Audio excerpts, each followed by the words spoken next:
Okay guys, tonight's project is put a brand new radiator in the Durango.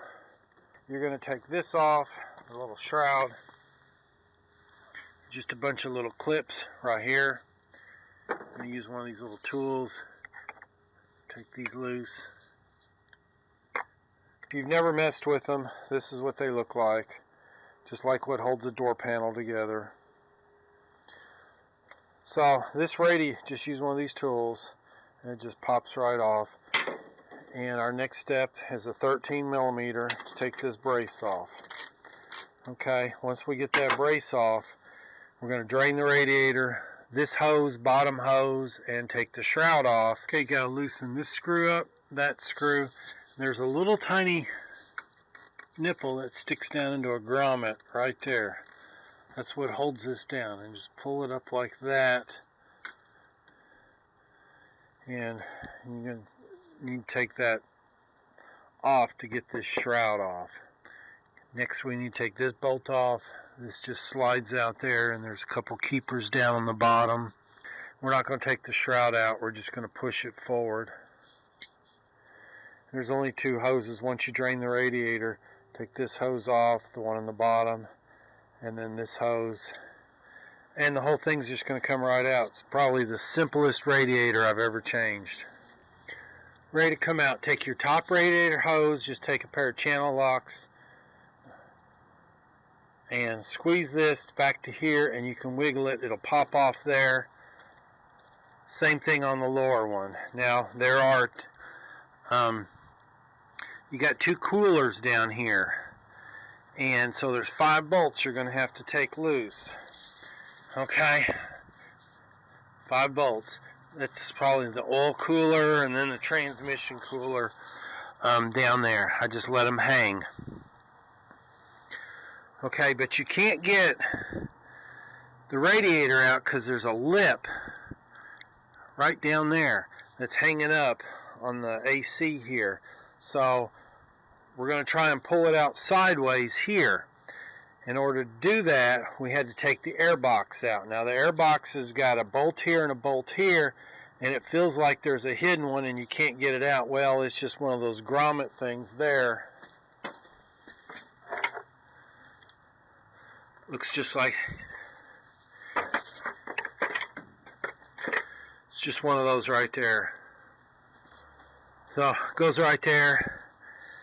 So when you take that out, we should be able to pull the pull the radiator out sideways and be able to lip it up, because what it sits on is this lip right here, and there's another lip right over there, and I don't want to damage this at all pulling it out because I don't want to have to buy a new one. We're just going to lay the shroud back, take your breather assembly. Like I was saying earlier, what is that? I had a mechanic couldn't tell me either. I think it has to do with when it pulls a big vacuum, because it's just open air. I mean, there's nothing in there, it's hollow. So once you take the air box out, you can slide the other one out. Just go to the passenger side and it'll slide right out. Here's what holds your radiator in, right here and right there. Make sure they slide in there properly into right there, just like that. So when you take the air box out, it gives you clearance to it all. And then we got this and the oil cooler down there to tie into the back of the radiator. Okay, I wanted to point out 2 things to you. Before you take that radiator off, you got a bolt there and a bolt there that holds this cooler right here. There's a cooler, okay? And then there's another cooler where it's got 3 bolts right there, right there, right there, right there. They all screw into the bottom of the radiators what their supports are. So you need to make sure you want to take all 5 of these bolts loose and just let it hang and change the radiator, and then put them back before you go much further. This is a good time to change your radiator hoses if you haven't changed them in the last 3 years. Only 1 bolt holds the fan shroud on. It's this one right here. There's a nipple on the other side. Oh, it needs to come towards me. 1/2 inch. Yep. There's two clips on each side of the radiator on the bottom, and if you get you a 13 ratchet wrench, you can't get a socket in here, but a ratchet wrench will make quick work of it.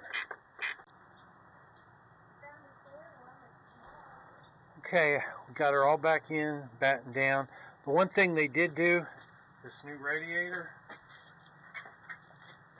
where you struggle, I'd take the old clip off and put the new one on. This is different size than what was on there. So take the old one, they just pop right off, and use your old bolt there, put it back on there, everything's good.